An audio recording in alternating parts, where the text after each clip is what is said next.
আসসালামু আলাইকুম, স্বাগতম ত্রিপুলি নলেজ স্টেশনে। আমি আবদুল্লাহ রয়েছি আপনাদের সাথে। প্রিয় ভিউয়ার্স, আপনারা দেখতে পারতেছেন আমার সামনেও অনেকগুলো কোশ্চেন আছে। প্রিয় ভিউয়ার্স, এই কোশ্চেনটা হলো একটা কারিগরি শিক্ষা বোর্ডের অধীনস্থ শর্ট মেয়াদীতে কোর্সগুলো হয়, এই কোর্সের একটা বোর্ড ফাইনাল পরীক্ষার কোশ্চেন। এই কোশ্চেনটা যেটা আছে মূলত এটা হলো ইলেকট্রিক্যাল সেক্টরের বেসিক নলেজ এ জায়গায় আছে।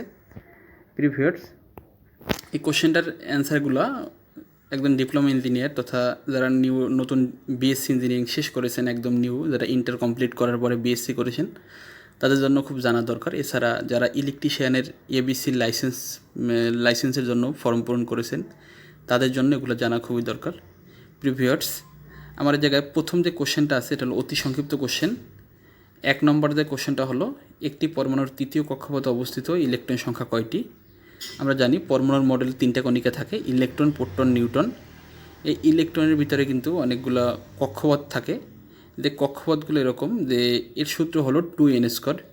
সেক্ষেত্রে প্রথম কক্ষপথে ধরা হয় n ধরা হয় 1, দ্বিতীয় কক্ষপথে n এর মান ধরা হয় 2 এবং তৃতীয় কক্ষপথে n এর মান ধরা হয় 3।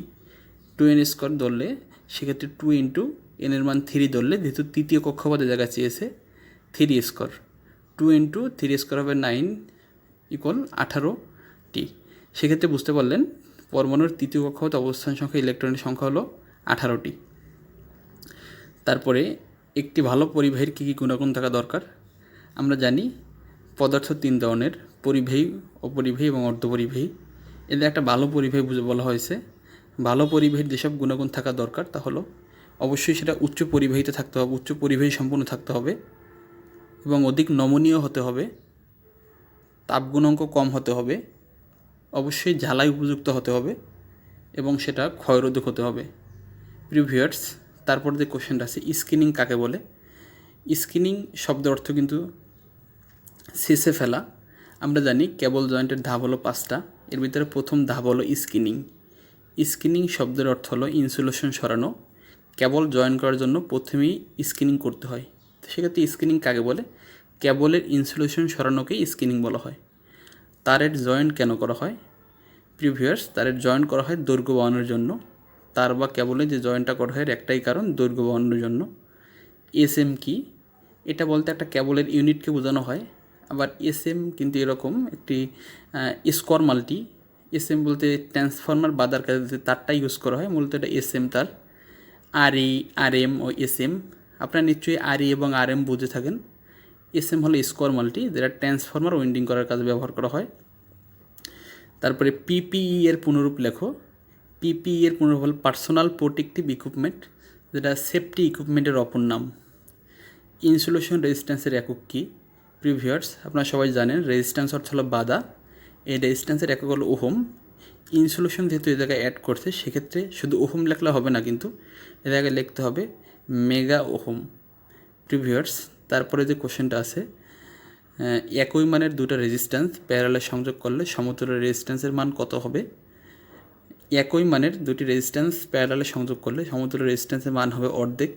কীরকম আপনারা জানেন, সিরিজের রেজিস্ট্যান্সের সূত্র হলো R সমান R1 plus R2 plus R3, আর প্যারালালের ক্ষেত্রে সূত্র হলো এই 1/RT সমান 1/R1 plus 1/R2 plus 1/R3। এ জায়গায় দুইটা বলছে, সেক্ষেত্রে এটাকে অর্ধেকও লিখতে পারেন এবং শুধু সূত্রটা লিখে দিলেই হবে 1/RT সমান 1/R1 প্লাস 1/R2।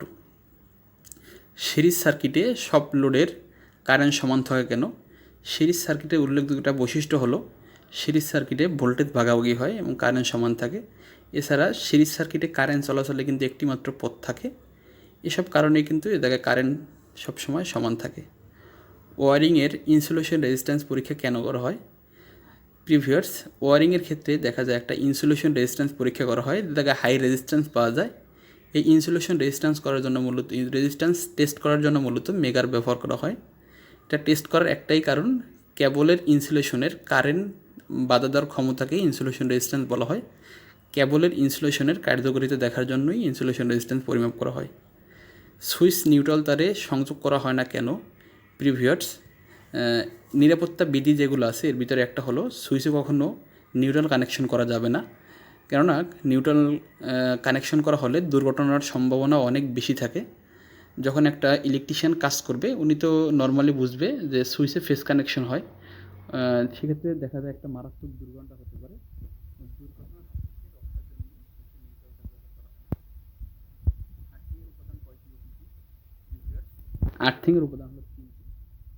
আপনাদের বোঝানোর ক্ষেত্রে আমি ভেঙে বলছি, আমরা যে ইলেকট্রোডটা বা যে মেটেরিয়ালটা মাটির ভিতরে স্থাপন করি, সেটা পাইপ, ওয়্যার, যেটাই হোক না কেন, বা প্লেট, ওই মাটির নিচে যেটা স্থাপন করা হয় এটার নাম হলো আর্থ ইলেকট্রোড। এবং ওই ইলেকট্রোড থেকে ইন্ডাস্ট্রিয়াল সেক্টরে কিন্তু ডাইরেক্ট বাসবারে নিয়ে যাওয়া হয়, বা বাসাবাড়িতে কিন্তু মিটারের সাথে যে মিটারটা কানেকশন করা হয় ওটার নাম হলো আর্থ ইলেকট্রোড। এবং ইন্ডাস্ট্রিয়াল সেক্টরে বাসবার থেকে কিন্তু আউটপুট বের করে বিভিন্ন লোডে নিয়ে যাওয়া হয়, পাওয়ার কম্বাইনারগুলো বা মোটরের আর্থিংয়ের জন্য নিয়ে যাওয়া হয়। বাসাবাড়িতে মিটার বা মেন সুইচ দেখা যায় পাওয়ার সকেটগুলো কানেকশন করা হয়, যেটা ওটা আর্থ কন্টিনিউটার। সেক্ষেত্রে আর্থ ইলেকট্রোড, আর্থ সুইচ এবং আর্থ কন্টিনিউটার। কোশ্চেনটা আছে একটা কমন কোশ্চেন, ইলেকট্রিশিয়ানের ব্যবহৃত 5টা হ্যান্ড টুলসের নাম। খুবই কমন কোশ্চেন। এই টুলসের নাম সবাই জানেন, কিন্তু অনেকেই দেখা যায় একটু স্ট্যান্ডার্ড নাম বলতে পারেন না বা গোলাই ফেলেন। সেক্ষেত্রে এরকম combination pliers, cutting pliers, nose pliers, star screwdriver, flat screwdriver, 5টা বললে এনাফ। এছাড়া শূন্যস্থান তারপরে চলে যায়। ইলেকট্রনের উপর প্রযুক্ত বলকে বলা হয় কি? ইএমএফ বা ভোল্টেজ বলে। ইলেকট্রন প্রবাহের চাপকে কিন্তু ভোল্টেজ বলা হয়। এই জায়গায় ভোল্টেজ হবে ভোল্টেজ। ফ্রিকোয়েন্সি মিটার লাইনের সাথে ড্যাশ সংযোগে থাকে। ফ্রিকোয়েন্সি মিটার লাইনের সাথে কিন্তু সবসময় প্যারালাল কানেকশনে থাকে। প্রিভিয়ার্স। এছাড়া তারপরে যে কোশ্চেনটা আছে, পাওয়ার লাইনে সর্বনিম্ন তারের সাইজ কত? এটা কিন্তু সর্বনিম্ন তারের সাইজ হলো প্রিভিয়ার্স 2 RM সর্বনিম্ন। আর যদি বলা হয় লাইটিং লোড, যদি বলা হয় সেক্ষেত্রে হবে 1.5 RM। লাইটিং লোড আর পাওয়ার লোড কিন্তু এরকম, সেক্ষেত্রে পাওয়ার লাইনে 2 RM। 1 ইউনিট বিদ্যুৎ শক্তি সমান কত ওয়াট আওয়ার? ওয়াট আওয়ার যেহেতু বলছে সেক্ষেত্রে আপনি জায়গায় লাগবেন 1000 ওয়াট আওয়ার। যদি জায়গায় কিলোওয়াট আওয়ার লেখা থাকতো সেক্ষেত্রে 1 কিলোওয়াট আওয়ার। মেগার দিয়ে কী পরিমাপ করা হয়? হাই রেজিস্ট্যান্স পরিমাপ করা হয় বা ইনসুলেশন রেজিস্ট্যান্স পরিমাপ করা হয়। ডেল্টা সংযোগে ড্যাশ প্রয়োজন হয় না। ডেল্টা সংযোগে প্রিভিয়ার্স নিউট্রাল কখনো প্রয়োজন হয় না ডেল্টা সংযোগের ক্ষেত্রে। টিউব ল্যাম্পের ড্যাশ গ্যাস থাকে, টিউব ল্যাম্পের নিয়ন গ্যাস থাকে। লাক্স মিটার দিয়ে ড্যাশ মাপা হয়। লাক্স মিটার দিয়ে কিন্তু আলোর তীব্রতা মাপা হয়। এই মিটারটা কিন্তু অনেকেই দেখছেন, যেটা খেলার মাঠে অনেক ব্যবহার হয়। খেলার মাঠে ব্যবহার হয় বিশেষ করে। দেখা যায় টেস্ট খেলা একদিনে 90 ওভার হয়, সেক্ষেত্রে দেখা যায় অনেক দিন আলোক স্বল্পতার কারণে দেখা যায় ফিল্ড আম্পায়ার মাঠে লাক্স মিটার নিয়ে নামে কী পরিমাণ আলো আছে। এছাড়া ইন্ডাস্ট্রিয়াল সেক্টরে কিন্তু লাক্স মিটারের ব্যবহার আছে। বিশেষ করে বাইরে থেকে যে বায়াররা আসে তারা কিন্তু লাক্স মিটার নিয়ে আসে, যে ওয়ার্কাররা যে কাজ করতে থাকে এই কাজের জায়গায় আলোর পরিমাণ কীরকম আছে, ওয়ার্কারদের চোখে এফেক্ট হবে কি না, এটা দেখার জন্য কিন্তু লাক্স মিটার ব্যবহার করা হয়। ফ্রিকোয়েন্সি বাড়লে মোটর গতিবেগ ড্যাশ পায়। ফ্রিকোয়েন্সি বাড়লে কিন্তু মোটর গতিবেগ বৃদ্ধি পাবে প্রিভিয়ার্স। তারপরে বিল্ডিং থেকে ড্যাশ মিটার দূরে আর্থিং করা উচিত। এটা হলো 1.5 মিটার প্রিভিয়ার্স। 1 মিটার আপনারা জানেন 3.28 ফিট, তাহলে 1.5 মিটার দেখা যায় 5 ফিট বা একটু কম বেশি হতে পারে। ক্যাপাসিট্যান্সের ব্যবহারিক একক প্রিভিয়ার্স। ক্যাপাসিট্যান্সের একক মূলত কিন্তু ফ্যারাড, কিন্তু এ জায়গায় যেহেতু ব্যবহারিক বলা হয়েছে সেক্ষেত্রে মাইক্রো ফ্যারাড বলতে হবে। কিন্তু প্রতিটা জেনারেটরের আর্মেচারের ড্যাশ বিদ্যুৎ উৎপন্ন করে। প্রিভিয়ার্স জায়গায় প্রতিটা জেনারেটর বলতে এসি এবং ডিসিকে বোঝানো হয়েছে। প্রত্যেকটা জেনারেটর আর্মেচার কিন্তু এসি উৎপন্ন করবে। এ জায়গায় যে কম্যুটেটর থাকবে, এই কম্যুটেটরের মাধ্যমে কিন্তু এসির ডিসি করা হয়। সেক্ষেত্রে ডিসির কিন্তু ডিসি জেনারেটরগুলোতে কম্যুটেটর থাকবে, আর এসি জেনারেটরে কম্যুটেটরের স্থানে থাকবে শুধু স্লিপ রিং থাকবে। প্রিভিয়ার্স। তারপরে যেটা আছে, শিল্প কারখানায় ড্যাশ মোটরের বেশি ব্যবহার করা হয়। শিল্প কারখানায় কিন্তু অনেক মোটর আছে, বিশেষ করে ইন্ডাকশন মোটরের সবচেয়ে বহুল ব্যবহার। ইন্ডাকশন মোটর যেগুলো নর্মালি অ্যাডজাস্ট ফ্যান বা সুইং মেশিনে বা পানির পাম্পে যেগুলো আছে, ম্যাক্সিমাম মোটর হলো ইন্ডাকশন মোটর। তারপরে কিছু সত্য মিথ্যা আছে প্রিভিয়ার্স। ইলেকট্রন পরমাণুর কেন্দ্রে অবস্থান করে। ইলেকট্রন পরমাণুর কেন্দ্রে অবস্থান করে প্রিভিয়ার্স, এটা কিন্তু মিথ্যা। কিন্তু ইলেকট্রন কেন্দ্রে থাকে না, ইলেকট্রন থাকে কিন্তু ইলেকট্রন কিন্তু বহির্ভূত কণিকা। পরমাণুর কেন্দ্রে অবস্থান করে নিউক্লিয়াস, জায়গায় প্রোটন ও নিউট্রন থাকে। বহুক্ষেত্রী বিশিষ্ট তারের দৈর্ঘ্য বাড়ানোর জন্য মেরিট জয়েন্ট ব্যবহৃত হয়। প্রিভিয়ার্স, এটা কিন্তু সত্য।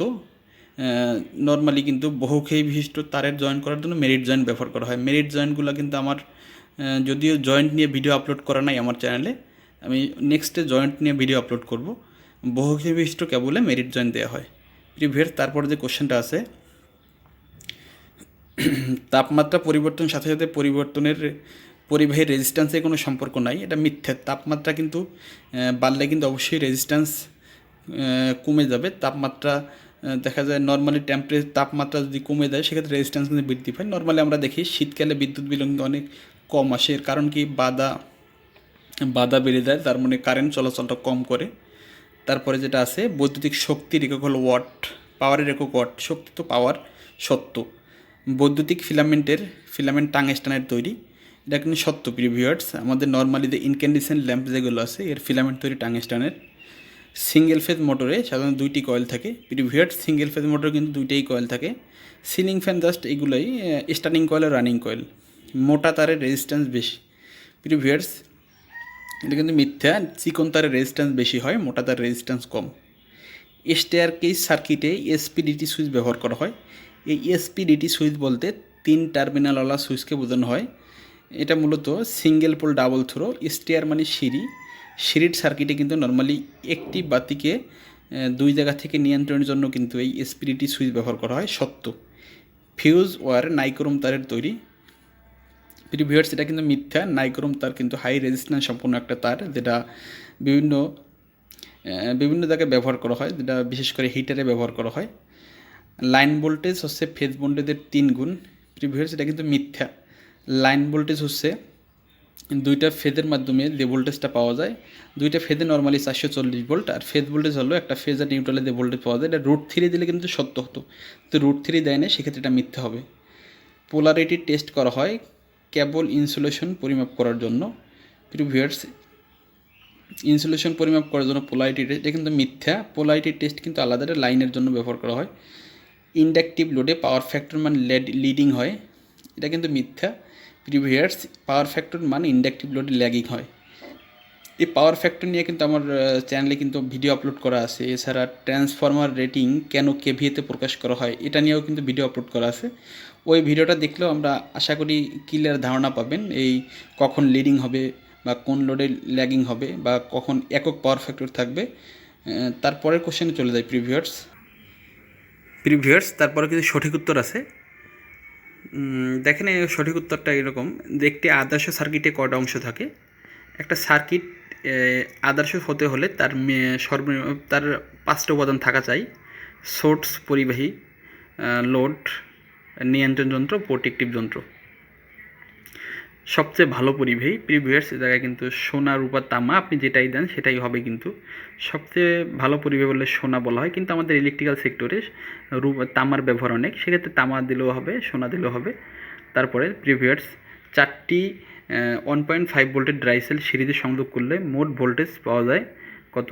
এটা কিন্তু ব্যাটারি কিন্তু নর্মালি বা সেল নর্মালি কিন্তু সিরিজে ভোল্টেজ বৃদ্ধি পায়, যেহেতু 4টা সিরিজ সংযোগ করতে হবে, তাহলে সেক্ষেত্রে কানেকশন করে দিলে এরকম 4টা যদি আপনি যোগ করে দেন সেক্ষেত্রে হবে কিন্তু 6 ভোল্ট হবে। ঘ নম্বর অ্যান্সার যেটা 6 ভোল্ট প্রিভিয়ার্স। তারপরে যেটা আছে একটি 1000 ওয়াটের একটি হিটারে 250 ভোল্ট সরবরাহ করলে সরবরাহ ভোল্টেজ কত হবে। এটা কিন্তু 4 এম্পিয়ার। এটা কিভাবে হলো আমরা জানি, পাওয়ারের সূত্র হলো P = VI, এম্পিয়ার বের করার জন্য। তাহলে P = VI সূত্র দ্বারা যদি আপনি বের করেন সেক্ষেত্রে কিন্তু 4 এম্পিয়ার পেয়ে যাবেন। সিরিজ সাপ্লাইয়ে পরস্পরের ফেজ পার্থক্য কত ডিগ্রি, এটা আপনারা নর্মালি অনেকেই জানেন, 120 ডিগ্রি। ফিউজের উপাদান কিন্তু ফিউজের ছোট বা তৈরি সীসা। শর্ট সার্কিট হলে লাইনের ভোল্টেজ বাড়ে বা কারেন্ট বাড়ে, যেটা জানেন সেটাই হবে কিন্তু। তারপরে তারের সাইজ পরিমাপ করার জন্য ব্যবহার করা হয় মাইক্রোমিটার কিন্তু ব্যবহার করা হয়। লাইনের ফ্রিকোয়েন্সি বাড়লে মোটর গতিবেগ কিন্তু বৃদ্ধি বাড়ে। ক নম্বর হবে কিন্তু ওহমের গাণিতিক সূত্র প্রিভিয়ার্স। তারপরে যেটা আছে ওহমের গাণিতিক সূত্র। ওহমের গাণিতিক সূত্র দেখেন এ জায়গায় যেটা আছে মূলত কিন্তু এ জায়গায় যেটা আছে এর ভিতরে কিন্তু খ নম্বর বাদে বাকি কোশ্চেনগুলো কিন্তু একটু ভুলই আছে। খ নম্বর যেটা আছে I = VIR, এটা কিন্তু ওহমের গাণিতিক সূত্র প্রিভিয়ার্স। তারপরে 3 ফেজের পাওয়ারের সূত্র আমরা জানি, পাওয়ারের সূত্র মূলত এরকম ধরা হয় P = VI। এ জায়গায় যেহেতু 3 ফেজ বলা হয়েছে সেক্ষেত্রে P = √3 VI cos θ, যেটা গ নম্বরের যে কোশ্চেনটা। এই cos θ বলতে পাওয়ার ফ্যাক্টরকে বোঝানো হয়েছে। cos θ পাওয়ার ফ্যাক্টরকে মূলত cos θ দ্বারা প্রকাশ করা হয়। তারপরে সুইচ বোর্ডের উচ্চতা মেয়েদের থেকে 1.5 মিটার প্রিভিয়ার্স। সুইচ বোর্ড আমরা বুক বরাবর স্থাপন করি, যদিও এটা মিটারে হয় 1.5 মিটার। তারপরে এই জায়গায় কিছু সহজ কিছু ইংরেজি কোশ্চেন আছে যেগুলো সবাই পারেন, তারপরে আমি যেহেতু কোশ্চেনটার জায়গায় নিয়ে আলোচনা করতেছি এগুলো অবশ্যই বলে দিতেছি। What is your mother tongue previous, এটা এরকম my mother tongue is Bangla. তারপরে who is the prime minister of Bangladesh, তারপর এটা তো নর্মালি আপনারা সবাই জানেন, Sheikh Hasina is the prime minister of Bangladesh. এখন সকাল 10টা, নাও ইট ইজ 10 AM। স্টেশনে পৌঁছার পূর্বেই ট্রেন ছেড়ে গেল। The train had left the station before I reached there. আমার মা একজন গৃহিণী, my mother is a housewife. তারপর তোমার বয়স কত, হাউ ওল্ড আর ইউ? সে কি রোজ কলেজে যায়? Does he go to college regularly? Previous. তারপরে আছে এই জায়গায় কয়েকটা filling the blanks. Rahman Karim are two brother.